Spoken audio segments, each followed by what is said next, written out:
sobre ansiedade, não quer dizer que é uma pessoa sozinha ali, ou um jovem, um adolescente, que hoje, ultimamente, fica só nas redes sociais. Só fica com o celular 24 horas e não procura informações. E muitas vezes entra na ansiedade e depressão. Mas também esse leque está abrindo. Isso aí eu quero explanar mais nos outros episódios. Ansiedade no casamento. Porque num casamento, muitas das vezes, se eu conto mentira para minha esposa, ou vice-versa, ela vai contar uma mentira para mim, a ansiedade daquilo que está acontecendo, ela vai se corroendo de uma forma que pode ocasionar o quê? Briga, contenda, e muitas das vezes dessa ansiedade, para mim sair fora, aí eu vou mentir. Um abismo puxando outro abismo. Um abismo puxando outro abismo e não para. Então eu acho que eu queria ver esse leque também, abrir esse leque também para nós estar falando outros episódios, né, falar sobre esse assunto que é muito interessante. Então nós vamos abranger todos os assuntos de família, né? Porque a ansiedade, ela tem que ser em vários episódios, porque tem várias causas, várias faixas etárias. Sobre os adolescentes, as nossas crianças estão ansiosas, as nossas crianças. Então a gente tem que entrar nesse tema, nesse assunto, sim, falar sobre os sinais. Os pais precisam estar mais vigilantes, porque às vezes o que os pais estão fazendo? A vida está tão corrida, tão agitada. Dou um celular pro meu filho, ele fica ali quietinho. Gente, só que a gente não tem ideia do que aquela criança está consumindo, do que aquela criança está pondo pra dentro. E aquilo ali vai desenvolver alguma coisa que vai te trazer problema, dor de cabeça no futuro. Sabe? Então a gente precisa de mais momentos em família, mais momentos jantando, comendo na mesa, junto com os filhos, junto com o esposo, junto com a esposa. Dá mais valor a essas pequenas coisas que parecem pequenas, mas faz uma diferença enorme na vida do ser humano. Antigamente era isso, né? Antigamente reunia a família. Antigamente as famílias. Não tinha coisa de rede social. Antigamente era de jeito. A família chegava, dava hora de janta, se estivesse brincando, voltava. Todo mundo tomava o seu banho, reunia a família inteira, sentava ali todo mundo junto. Eu lembro quando era mais nova, não tinha esse negócio de rede social. A nossa rede social na época era brincar na rua, era de bolibete, que mais essas coisas, pique-esconde, pega essas brincadeiras, pula corda, elástico. Por agora, hoje não, hoje é que nem você tá falando, a criança já começa desde nova, já no celular, já tem rede social. Exatamente. E já começa. Começa pelos pais também, né? Exatamente. O filho começa a chorar, dá o celular pra ele. E aí fica quieto. Aí só que é onde que tá vendo coisas que muitas das vezes é onde que aconteceu muitas coisas nas redes sociais, através de adolescente e jovem, sobre essa tal de baleia azul, sobre outras coisas que saem nas redes sociais, que impulsionou jovens, adolescentes a fazer coisas horrendas. Então é muito preocupante mesmo, sim. A gente que somos pais, a gente temos que estar sempre voltar. Eu sei que nós estamos no século XXI, que tudo mudou, agora a tecnologia está aumentando e vai expandir cada vez mais, mas nós temos que resgatar de nossa família, estar sempre junto, reunir. Aí a educação, costumes, como se diz, esses bons costumes, educação, eu acho que isso é algo que, tipo assim, não deve pegar e deixar, não deve morrer. Que nem tô falando, a tecnologia vai avançando com o tempo, sim, vai só aumentando a tecnologia, mas essas coisas acho que não pode pegar e deixar para trás. Acho que tem sim que pegar e continuar, a família se reunir, essas coisas, porque, que nem fala, a criança já, quando vem na rede social, ela já começa desde nova o quê?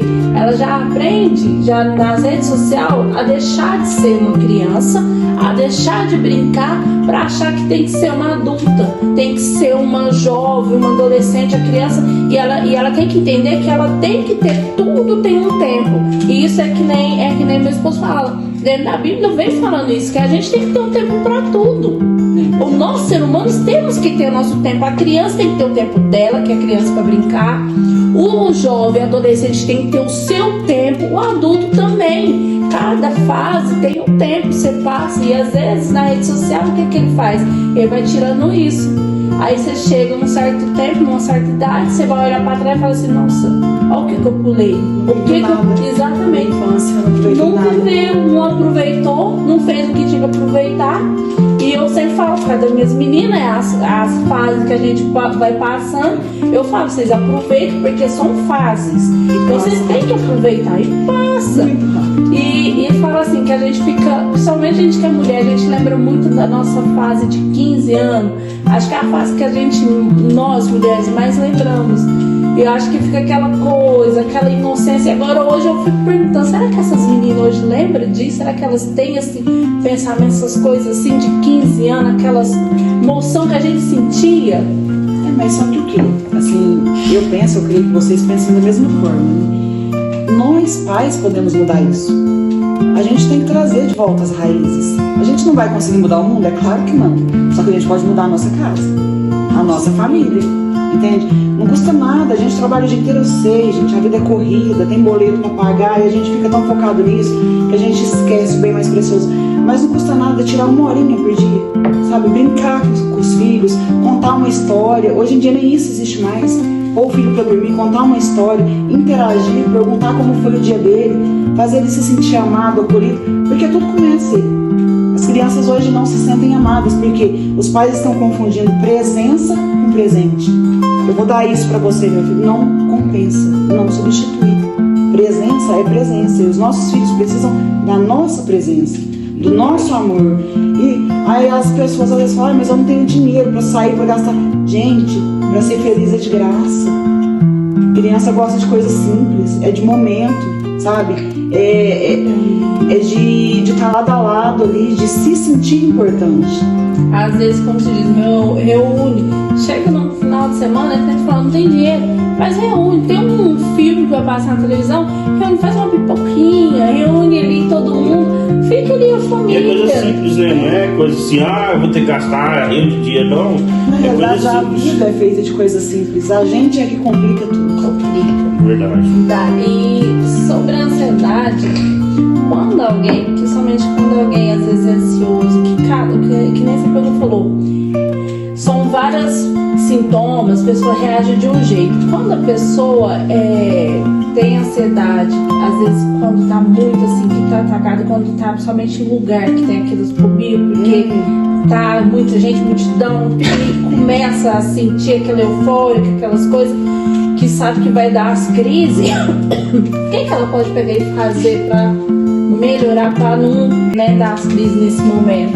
Então, as crises em si tem as técnicas para cortar, mas o que é o primordial, o essencial?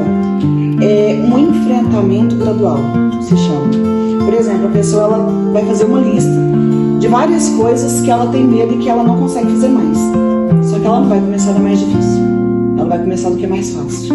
E ela vai começar a enfrentar aquilo. Um exemplo, o meu mentor, o Rafa Tarso, ele conta um caso assim, que tinha uma moça que ela tinha carta, ela tinha o carro na garagem, mas ela não conseguia tirar o carro da garagem, ela entrava em pânico. Ela tinha fobia, ela pensava mil e uma coisas, que ia bater, que ia morrer, que ia sofrer acidente, ela não conseguia. E ele começou a conduzir ela a fazer o quê? Tirar gradual. Ele falou, primeiro você vai só tirar o carro da garagem. Aí ela ficou uma semana, ela só tirava e guardava, só tirava e guardava. Depois ela começou a dar uma volta no quarteirão, ficou mais uma semana dando a volta no quarteirão. Depois ele falou pra ela, agora você vai andar no bairro todo. Ela, será que eu consigo? Consigo. Ela foi e andou no bairro todo. Você percebeu que é gradual, passinho por passinho? Quando ela se deu conta, ela já estava viajando sozinha de um estado para o outro. Ou seja, a ansiedade acabou. Ela perdeu o medo. É o enfrentar. Não adianta a gente querer fugir. Isso é bom. É o enfrentar. Eu falo assim, que nem eu amo sair, viajar. Não é nem pelo fato de sair e viajar, é pelo fato de pegar a rodovia, pegar a estrada. Parece que aquele ali me dá uma calma, uma paz. Que aí porque assim, como se diz, a vida da gente é tão corrida, aquela contínua, que você precisa daquele tempo pra você parar um pouco. E eu gosto muito disso, até de natureza. Por quê? Porque eu me sinto mais calma, mais relaxada. Por quê? Porque você tá todo dia naquela correria, trabalha, casa, família, e vai, a gente tem igreja, aí você pega e para um pouco, pensa, fala, não, eu preciso um pouco parar, porque eu tenho que colocar meus pensamentos, tudo em ordem, sabe? Aí você pega e para um pouco, então eu gosto, porque quando eu vou viajando, você só vai vendo paisagem. Você só vai ver, então aquilo ali parece que dá uma calma. E quando você tá, às vezes, no beira de uma água, você escuta aquele barulhinho tão calmo, relaxando aquele ali. Então, assim, eu, pelo menos, particularmente, isso me acalma. Então, acho que quando alguém tá desse jeito, acho que precisa procurar algo que acalma. Algo que traz calma, né? que relaxa. Que a pessoa comece a colocar tudo em ordem nos pensamentos. Mas isso é neurociência. A natureza e os animais traz essa paz que a gente precisa, tanto quanto o exercício físico.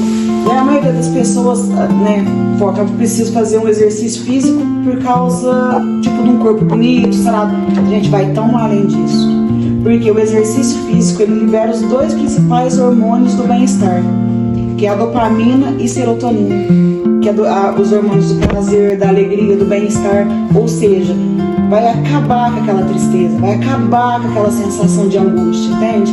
Uma coisa simples.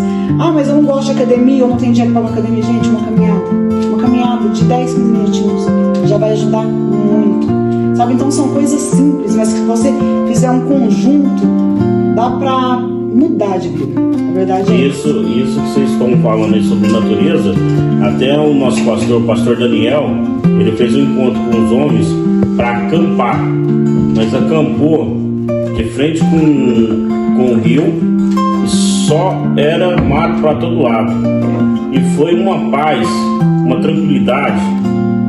Então é muito importante, e direto o pastor Daniel, ele anda fazendo esse tipo de ação com os membros da igreja. Vai no piquenique, vai para um lado, tem um lado da prainha que vai fazer piquenique, é um lado verde, um espaço bem ampliado. Então o pastor Daniel faz um trabalho excelente aqui em Capitólio a respeito disso aí, e ele é muito inteligente nessa parte, que ele pega muito fácil, sabe? O pastor Daniel, a respeito de ansiedade, a pessoa que é ansiosa, ele é tranquilo, mas tranquilo no último. E ele tem passado isso para nós, tem ensinado isso para nós, o pastor Daniel. Então isso aí já é um ato. Eu quero trazer o pastor Daniel aqui também para nós estar fazendo um bate-papo com o pastor Daniel também, que vai ser bênção. E também no próximo episódio também nós vamos estar trazendo aqui a tia Bali, a nossa irmã Marília. Ela tem uma especialização sobre criança, jovem e adolescente, e ela tem um vasto conhecimento a respeito disso, e vai ser muito bom. Então vai ser muito tremendo. Que Deus possa abençoar a todos em nome de Jesus. E felizmente nós podíamos ficar aqui o tempo todo aqui conversando, que nós ia passar a noite. É bom demais, mas só que nós temos que terminar, porque tem mais conteúdo aí para nós fazer. Então que Deus abençoe a todos. Aqui com vocês, podcast Quebrando as Algemas, junto com a terapeuta Elisângela e também a nossa convidada Daiane Santos. E ela vai estar sempre aqui com a gente, viu? Vai estar convidada de honra agora, batendo esse papo gostoso. E falar para vocês também, deixar aqui já ciente, que foi falado aí a respeito do podcast. Então a terapeuta Elisângela, ela também faz parte do podcast. Então vai ter muitas das vezes que vai estar só ela entrevistando outras pessoas. Então que Deus possa capacitar ela cada vez mais, que possa estar com bastante engajamento aí com pessoas que vai vir aqui, vai ser bênção demais. Então que Deus possa abençoar cada um de vocês, tá bom? E deixa eu te falar mais, deixar bem claro, tá? Os câmeras ali tá dando meio, tá com... Ao vivo é assim, pessoal, sempre sai. Então o que acontece? Vai acontecer uma coisa muito grande e especial, que é falar sobre criança. É um tema muito, muito, muito, muito preocupante. Então a tia Bali, que é a Marília, ela tem muita sabedoria nesse assunto. E junto com a terapeuta e a minha esposa, então elas vão estar as três ali dialogando. Eu não vou estar porque o conteúdo que elas vão entender melhor nesse assunto, porque o meu conteúdo que eu entendo melhor é de traficante, viciado, entendeu? Porque é desse mundo que eu vim, foi desse mundo que Deus me tirou. Então eu sei conversar com traficante, com viciado, com morador de rua. Então essas pessoas, eu sei lidar com elas. Por quê? Porque eu vivi essa vida, eu sei o que eu passei, as madrugadas, drogado, muitas das vezes triste buscando. Então essa parte eu conheço, e elas conhecem já a parte sobre ansiedade, depressão, e a tia Bali sobre que ela faz um trabalho imenso com as crianças da igreja, e ela também sempre está aí nas igrejas aí, sendo convidada. Então vai ter muito conteúdo. Então quero que vocês compartilhem. Vai lá na página do podcast Quebrando as Algemas, vai lá, chama seus amigos, compartilhe lá, se inscreva lá no canal, e no canal do YouTube também, tá? Também tem no Instagram, podcast Quebrando as Algemas. Que Deus possa abençoar a todos em nome de Jesus. Amém.